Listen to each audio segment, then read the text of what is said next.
적자를 지금은 보고 있는 기업이지만 수요가 계속 늘고 있다면 언젠간 이게 수익력이 계속 커나가서 적자도 흑자로 전환을 하게 될 거니까요. 이런 회사를 실제로 찾아내려면 비법이 있을까요? 수주잔고가 급격히 늘어난다는 거 뭔가 이제 회사가 바뀐다는 얘기거든요. 그래서 그런 수주잔고의 이제 어떤 변화를 한번 먼저 좀 체크를 해보자. 그 다음에 좀 확인될 게 매출로 빨리 반영되면 좋긴 하죠. 회사가 지금 되게 상황이 안 좋거든요. 적자나고 이런데 설비 투자를 한다는 거예요. 네. 이거는 되게 의미가 있는 거죠.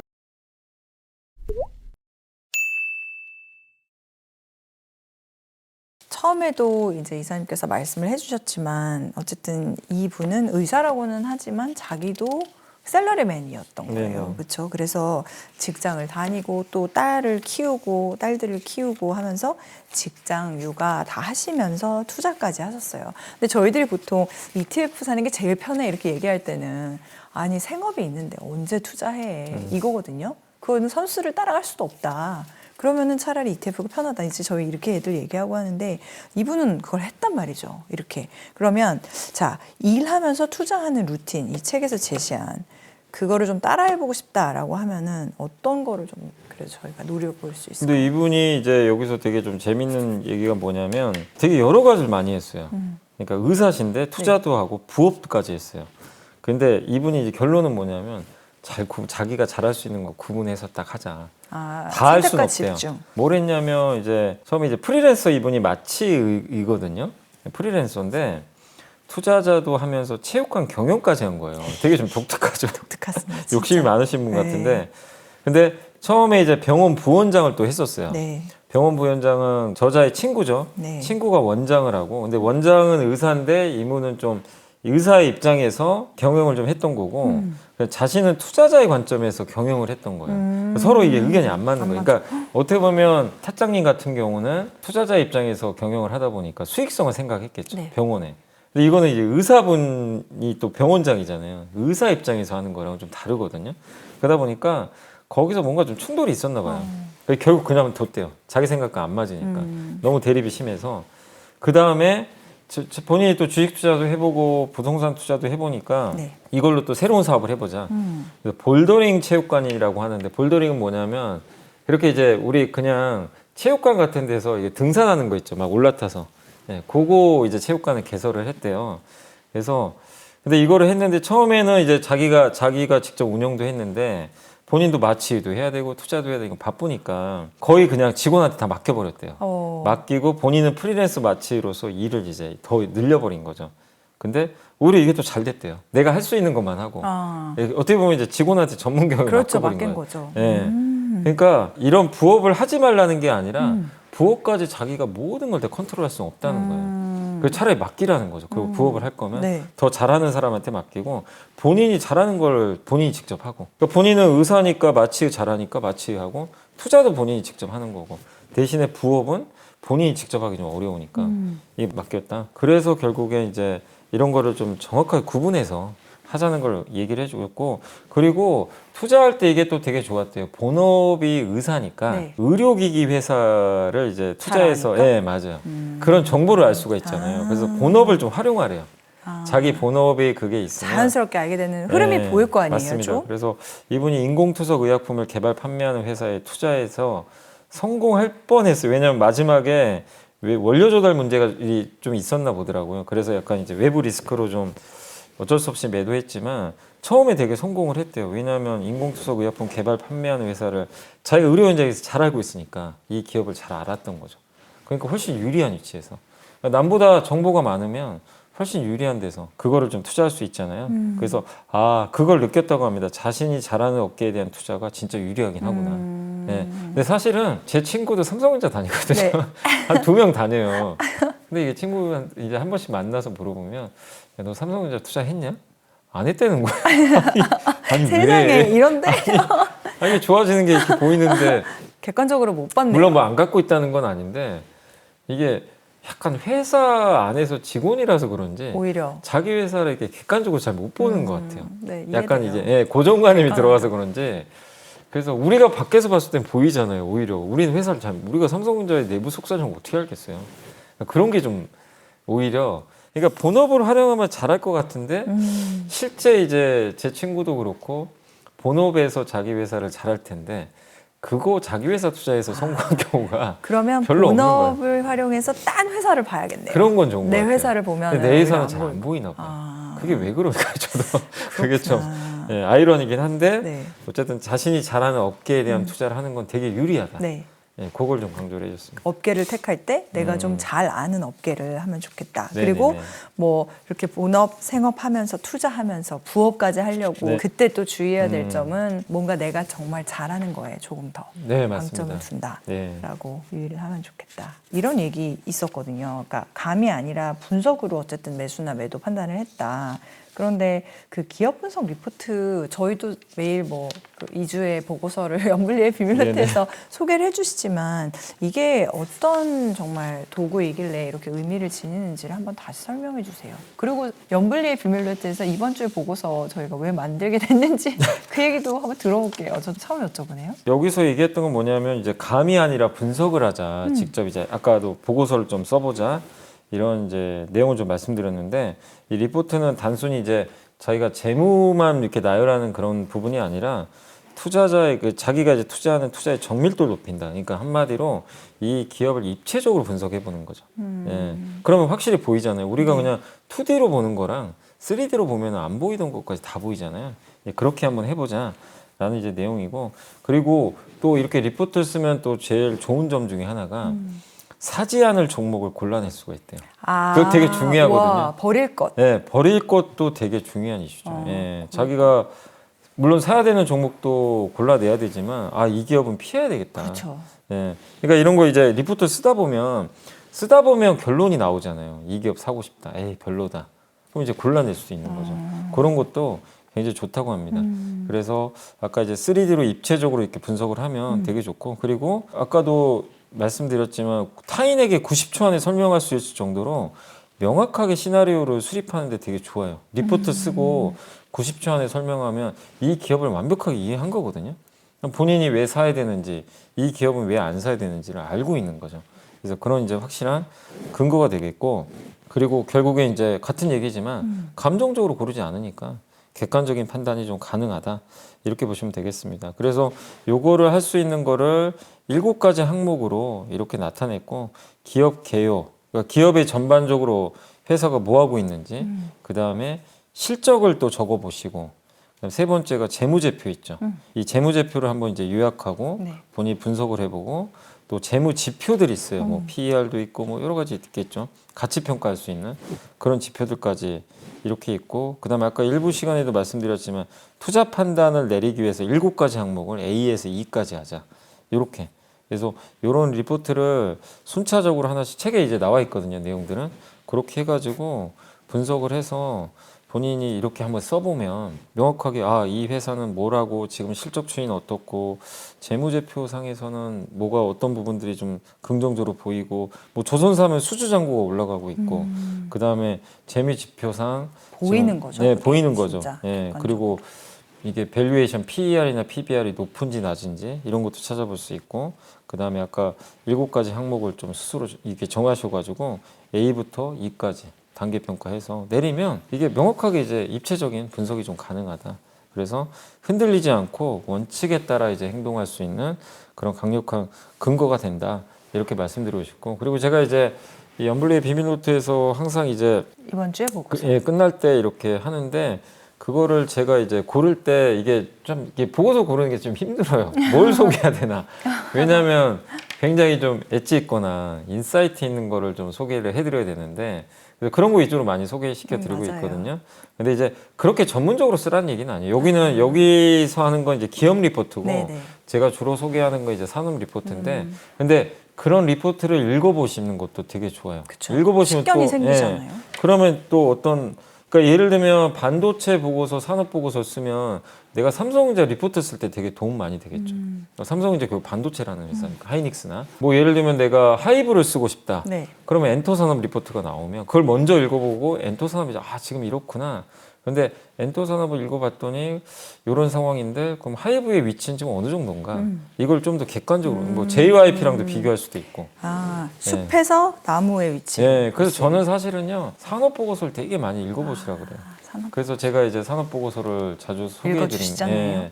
그래서 그런 것들을 한번 직접 읽어보시면 이게 지금 상황 판단이 되잖아요.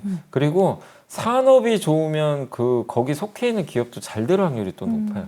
산업이 안 되면 거기서 진짜 잘 되는 기업 찾기가 또 이게 만만치가 않습니다. 이게 업황이 다 안 좋으면 거기서 물론 1등 기업은 나올 수 있지만 업황이 좋은데 꼴찌 기업이 오히려 더 좋을 수도 있어요.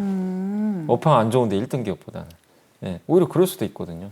다 좋으면 그냥 지금 조선 업황 너무 좋잖아요. 그러니까 조선업에서 만약에 가장 안 좋아요. 크기도 작고. 근데 그런 기업마저도 오히려 업황 안 좋은 기업이 1등보다 더 많은 주가 상승이 나올 수도 있는 거죠. 그래서 산업 리포트도 어쨌든 많이 읽어보시면 항상 큰 맥락을 봐야 되니까. 네. 그래서 저는 이제 제일 중요한 게 무조건 이런 걸 다 하려면 이 책도 마찬가지예요. 이게 이런 책을 읽으시면 뭔가 이게 이 중에 몇 개가 도움될지는 저도 몰라요.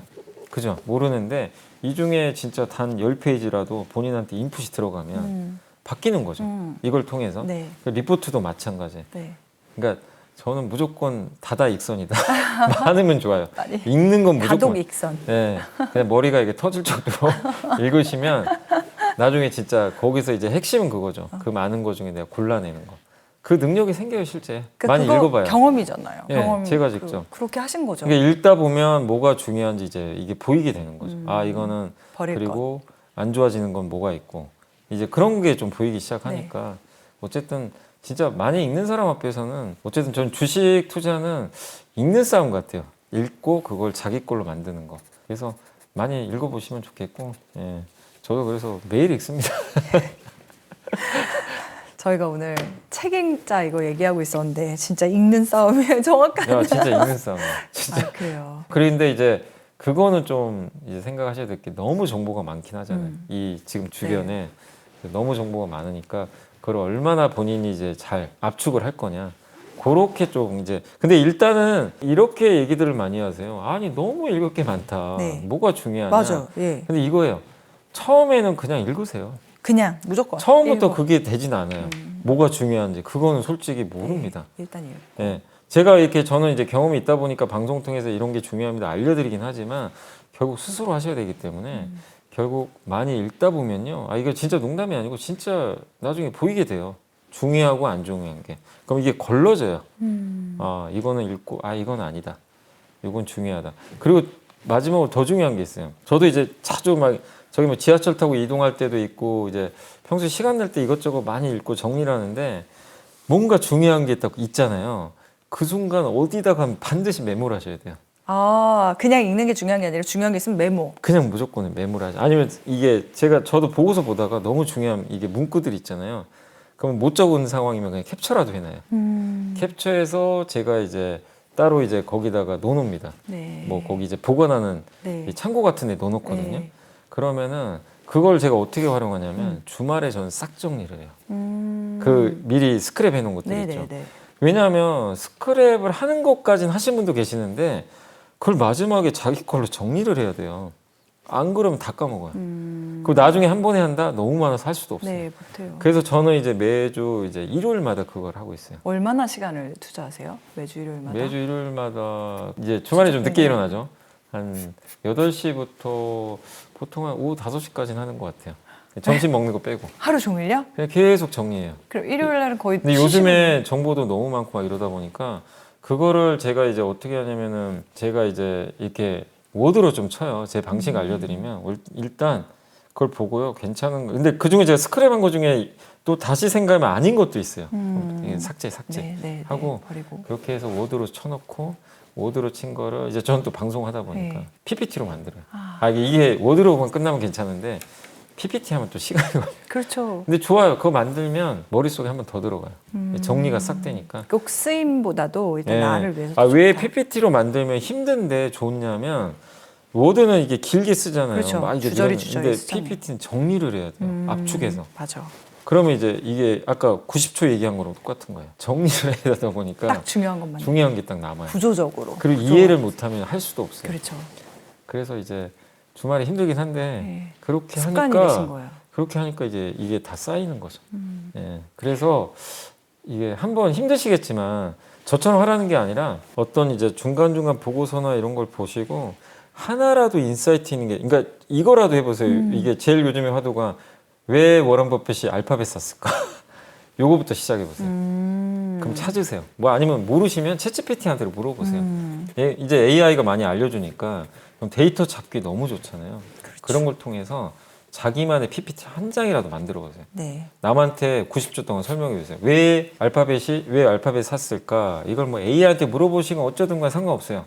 뭐 보고서를 보시든 온갖 정보를 다 캐내셔서 주말에 한 1시간, 2시간 만드실 거예요. 그걸 만드셔가지고 한 장짜리, 2장짜리. 그리고 가족분한테 뭐 프레젠테이션을 하시고 친구분한테. 네. 설득도 그러면 해보고. 그렇게 설득하면 공격도 그건 당해보고. 자기께 돼요. 그렇게 하시면 아마 투자 많이 넣으실 거예요. 이거야말로 연블리의 비밀 노트인데요. 연블리의 비밀 갑자기 전략. 제가 주말에 하는 일을 공개해버렸네. 여러분들께서 연블리의 비밀 노트를 듣고 시청하고 계신 동안 연블리님은 이렇게 댁에서 내공을 키우시고 또 그렇기 때문에 저희가 그런 연블리의 비밀 노트를 이런 분을 매주 머니올라에서 모시고 있다는 거를 좀 기억해 주시고요. 아직 머니올라를 모르시는 분들께도 많이 알려주시길 바랍니다. 그러면 앞으로 저희도 진짜 연블리의 비밀 노트에서 맨 뒤에 있는데 그쯤이면 늘어질 수 있는데 그 이번 주에 보고서를 진짜 좀 잘 듣고 그거라도 좀 정리를 해보고 그런 것도 되게 좋아요. 혹시 이제 그런 보고서를 증권사에서 구하실 수 있으면 구하셔가지고 한번 정리를 꼭 해보세요. 요약도 해보시고 어쨌든 이제 그런 것들을 워드로 그러니까 그중을 그걸 다 길잖아요 보고서가. 근데 거기에 이제 훈련을 좀 하시긴 하셔야 돼요.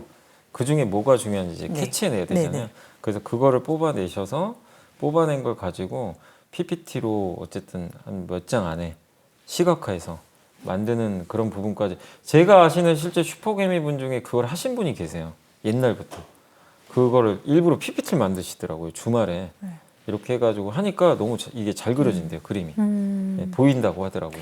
아까 워렌 버핏이 왜 알파벳 샀을까 뭐 이런 것부터 생각해 보라고 하셨는데 그 전에 이거 책 진짜 한번 읽고 얘도 한번 해보는 것도 그죠. 의미가 이제 있죠. 책도 여기서 뭐가 얘기하는 중요한지. 이런 거죠. 이제 분리를 해보는 거죠. 왜 이 사람은 이 책을 썼고 그 동기부터 그럼 이 사람은 어떻게 해서 돈 벌었는지 그 이 사람의 투자 철학 요 세 개로 나눠보는 거예요.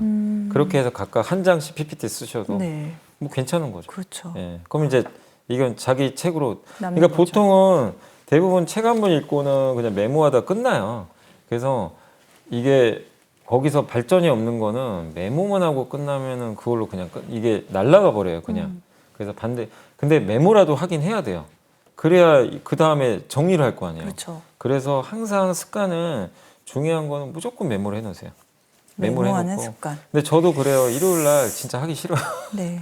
하기 싫을 때가 많은데 그거를 이제 정리하고 나면 일주일이 이제 잘 마감이 되고 그 다음 주가 또 되게 힘이 나고. 힘이 나고 하니까 되고. 한번 많이 읽으시고 기록 좀 해놓으시고 그걸 최소한 하나라도 많은 걸 처음부터 못하니까 하나라도 일주일에 하나라도 정리해서 네. 한번 내 걸로 만들어 보자. 이러시면 되게 좋을 것 같습니다. 저희가 앞에 그 수익력이라는 말씀을 해주셨거든요, 이사님께서. 근데 진짜로 어떤 수익력은 결국은 수익률도 있겠지만 수요가 그만큼 많아져야 된다는 뜻일 것 같아서 이게 적자를 지금은 보고 있는 기업이지만 수요가 계속 늘고 있다면 언젠간 이게 수익력이 계속 커나가서 적자도 전환을 하게 될 거니까요, 흑자로.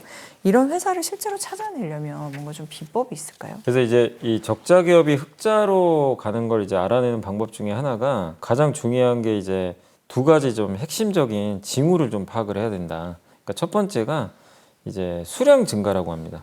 수량 증가. 이거는 이제 결국 조선소로 따지면 배를 수주받는 거죠. 근데 수주받는다고 바로 매출을 잡히는 게 아니라 배를 만들 때까지 시간이 걸리는데 근데 그 과정에선 배를 아무리 지금 많이 10척을 내가 수주받아도 지금 당장은 적자거든요. 근데 이런 수량 증가가 확인이 되면 당장은 적자여도 이게 2년 후에는 다 돈이 되는 거잖아요. 배 만드는데 2년 걸리니까. 그래서 중요한 게 그런 수주잔고다. 네. 아직 고객에게 납품하지 않은 상품이나 서비스 대금. 우리나라 기업들은 수주 산업이 되게 많아요. 방산도 마찬가지고 네. 뭐 조선도 마찬가지고 이런 뭐 변압기 같은 거 이런 것들 다 이게 주도주 보면 대부분 수주거든요. 그래서 이런 수주잔고를 보고 수주잔고가 급격히 늘어난다는 거 뭔가 이제 회사가 바뀐다는 얘기거든요. 그래서 그런 수주잔고의 이제 어떤 변화를 한번 먼저 좀 체크를 해보자. 그러면 그런 수주잔고가 그 다음에 좀 확인될 게 매출로 빨리 반영되면 좋긴 하죠. 속도가 좀 다르긴 하거든요. 그래서 매출화되는 그런 속도도 한번 이제 확인해 보시면 좋겠고, 근데 기본적으로 수주가 늘어야 이게 되는 거니까 그걸 좀 먼저 보시면 좀 좋을 것 같고, 그다음 두 번째가 가격 상승의 잠재력을 좀 확인을 하래요. 이게 가격 무슨 상승. 얘기냐면 조선업계에서도 이제 이게 투자했던 사례를 들어서 얘기한 게 선박 가격이 100이에요 지금 선박의 가격이. 근데 제조 비용이 105가 되면 적자죠. 만들수록 그렇죠. 손해죠. 네. 근데 이분은 이제 뭘 보냐면 이 비정상적인 건 언젠간 다 해소된다. 오히려 이 지금 105니까 이 제조 비용이 떨어지거나 선박 가격이 105 이상으로 올라가지 않겠냐. 그러니까 이런 가격 상승에 잠재력을 좀 보라는 거예요. 예. 그래서 이게 장기적으로 계속 이어질지 아니면 어느 시점에선 좀 바뀔 수 있는 건지 한번 이제 분석을 해보라는 거죠. 예, 그런 얘기들이 있고, 그래서 좀 비정상적이죠. 예, 이런 경우들은 그렇게 오래 가지 않는다. 왜냐하면 조선업계, 이분이 조선업계도 공부를 좀 많이 하셨던 것 같아요. 그래서 이런 비정상적인 상황은 그렇게 오래 가지 않고 이 왜곡은 풀릴 거다. 그래서 이제 수주잔고도 확인하고 저 비정상적인 이런 걸 보고 이제 투자를 했다는 거죠. 턴어라운드 신호를 보고. 그 다음에 또 가장 강력한 징후 중에 하나가 갑자기 회사가 지금 되게 상황이 안 좋거든요. 적자나고 이런데 설비 투자를 한다는 거예요. 네. 이거는 되게 의미가 있는 거죠. 투자한다는 거, 아니 회사가 지금 막 적자 봐서 힘든데 돈이 어디 있어가지고 갑자기 투자를 한다는 거예요. 이거는 뭔가 엄청난 이 수주를 받은 거예요. 지금 만들어야 되는데 공간이 부족하거나 굉장히 좋은 신호죠. 무리해서 하는 거는 아니에요. 예, 그렇죠? 그거를 뭐 회사가 진짜 무리해서 그럴 리는 없잖아요. 회사가 힘든데 공장까지. 이게 되게 이건 좋은 신호인 게 그만큼 뭔가 만들어달라는 수요가 많다는 얘기예요. 그러니까 그걸 되기 위해서. 맞아요. 그러니까 적자 상태임에도 신규 설비 투자한다는 거는 상품 서비스의 가격 상승 징후를 놓치지 않는 굉장히 좀 중요한 그 신호다. 이게 적자인데도 뭔가 주문들이 막 들어오면 결국엔 이게 수요가 늘면요 가격이 오르거든요. 그래서 아까 배가 선박 가격이 100인데 제조 비용이 105인데 네. 이게 이렇게 수요가 늘어나면 나중에 110, 120 갈 수 있는 징후를 이런 또 설비 투자를 보고 알 수가 있다. 근데 실제로 이런 경우들이 있어요. 회사가 안 좋은데도 투자 늘리는 경우들이 있거든요. 이게 공시를 보시다 보면. 그래서 굉장히 좋은 어떤 신호 중에 하나다.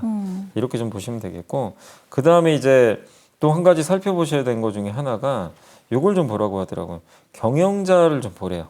경영자의 마인드. 경영자의 마인드. 그 옛날에 나무라 조선소 투자할 때 이분이 이걸 이제 회사에 이런 걸 좀 파악을 했나 봐요. 그때 뭐 SNS도 하고 그러니까 이런 거 이제 여기 일하는 사람들이 SNS로 아 요즘에 바쁘다, 월급 올랐다, 이런 게 되게 좋은 신호래요. 그러니까 요거는 이제 우리가 뭐 기업 분석으로 알 수 없는 그렇죠. 거죠. 분위기죠. 네, 회사가, 회사가 뭔가 이게 일이 좋아지긴 많구나. 하구나. 근데 물론 이거는 요게 기준이 되면 안 되지만 앞서 이게 좋은 것들을 확인했는데 네.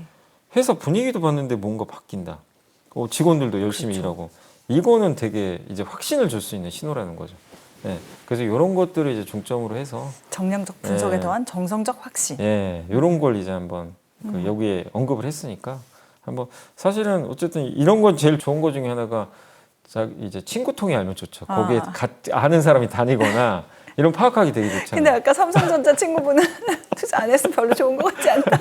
그럼 어떻게 노이즈를 구별해야 되죠? 근데 그건 이제 본인이 알아서 하셔야 되겠지만 아. 어쨌든 이제 업계에 아는 분이 있으면 네. 더 좋겠죠. 여러 경로로. 네, 한번 파악해 보는 체크, 거죠. 크로스 분위기가 체크를. 어떤 거. 근데 이것도 궁금해요. 이 책은 어쨌든 타짱이라는 그 일본 분이 쓰신 책이다 보니까 일본의 증시와 우리의 증시가 딱 이렇게 똑같이 맞아 떨어지진 않아서 혹시 나라가 다르니까요. 투자 시장이. 물론 지금은 글로벌이긴 하지만 네. 그런 데서 이거는 일본에선 통하는데 우리나라에서 안 통한다 뭐 그런 건 혹시 없어요? 저는 그렇게 생각은 안 하고 일본도 그렇고 이제 미국도 그렇고 한국도 투자의 본질은 비슷하거든요. 결국엔 좋은 기업을 네. 합리적인 가격에 사는 거죠. 이건 워런 버핏이 했던 얘기죠.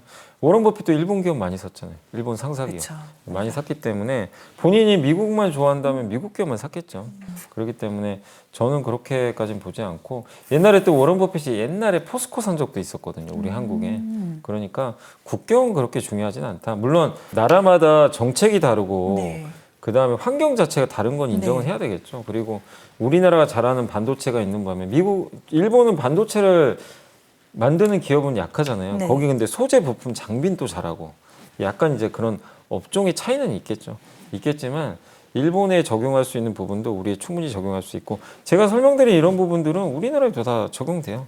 실제 이게 아까 뭐 수주잔고 그 다음에 적자 상태에서 신규 투자하는 거 이런 것들 다 조선사회 수주 산업에 다 통하는 그런 요인들 중에 하나니까 이건 뭐 어느 나라든 다 적용될 수 있다. 그래서 일본 저자가 썼다고 해서 적용을 못한다기보다는 충분히 다 공감할 수 있는 내용이다. 이렇게 좀 말씀드리겠습니다. 네, 30년 전에 화폐 가치는 또 지금이랑은 네. 다르다고 하겠습니다만 이게 그냥 단순히 근데 돈 버는 게 아니라 또 돈을 계속 불려나가는 물고기를 주는 게 아니라 물고기를 잡는 지혜를 자녀에게 유언장 대신 주겠다라는 그 메시지가 참 인상적인 책인데요. 특별히 오늘날과 같은 시기에 지금 이 시점에 더 관심을 가져볼 의의가 있을까요?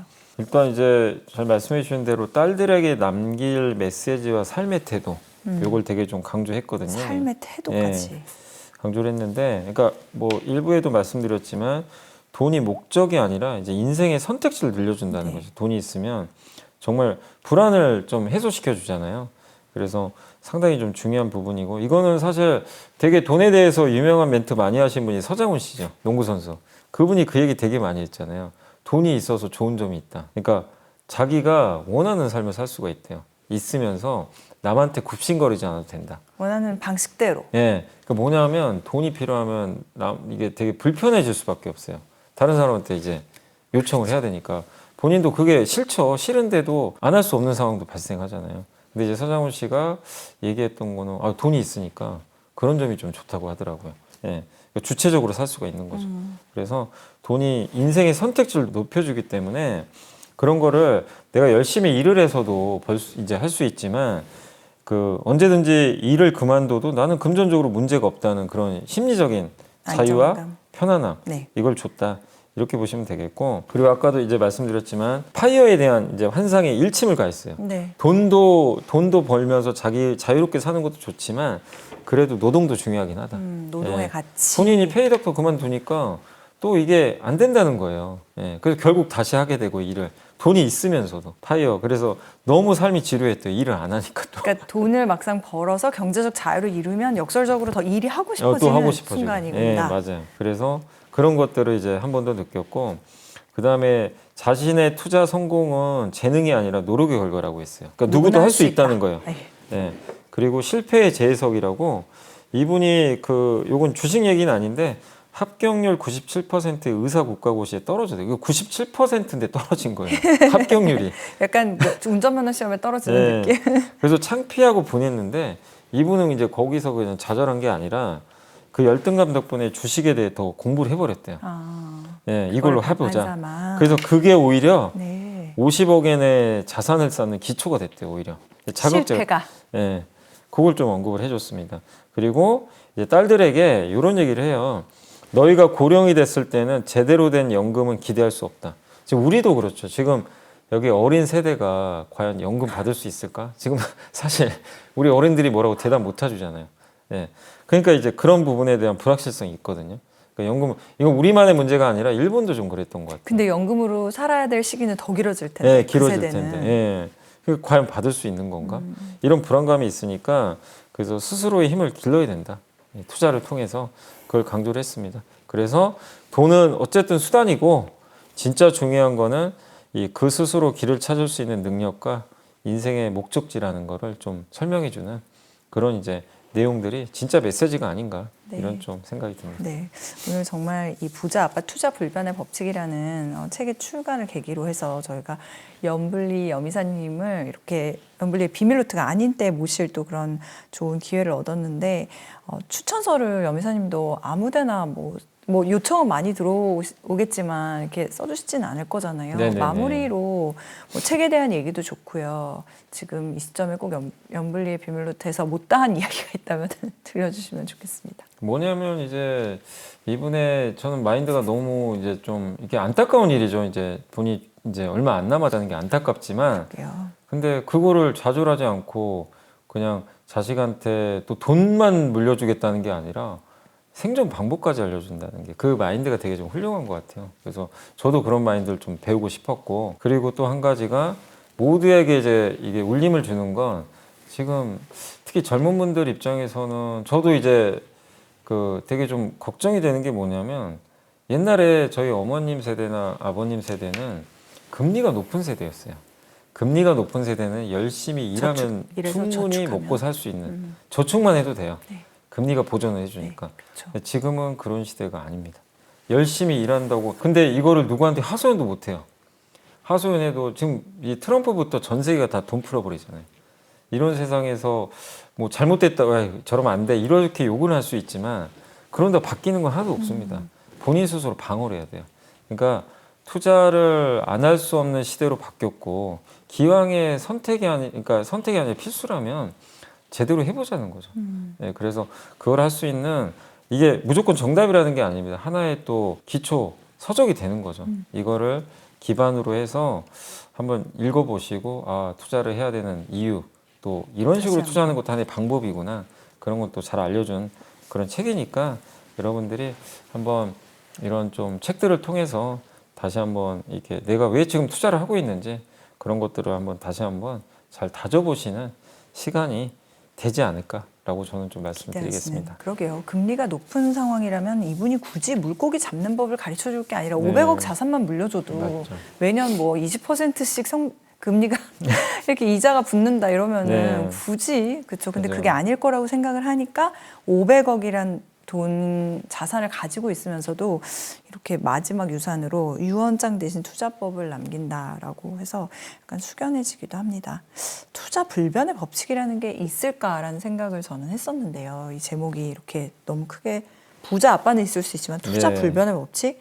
근데 어쨌든 이사님 말씀을 듣고 보면 어렵지만 있다. 투자 불변의 법칙은. 네. 그렇죠. 맞습니다. 그리고 그거를 한번 또 찾아보시고 점검해 보시는 기회가 되시기를 바라겠습니다.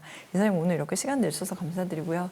저희 연불리의 비밀노트 때 곧 또 네. 봬요. 알겠습니다. 자주 뵐 수 있으면 좋겠습니다. 그리고 이사님 책도 또 나와야죠. 네, 뭐 쓰게 되면 말씀드리겠습니다. 네, 알겠습니다. 자, 오늘은 저자로서가 아니라 추천사의 또 쓰신 추천사의 저자로서 이 일본 저자를 대신해서 연불리님을 뵀습니다. 고맙습니다. 네, 감사합니다. 네.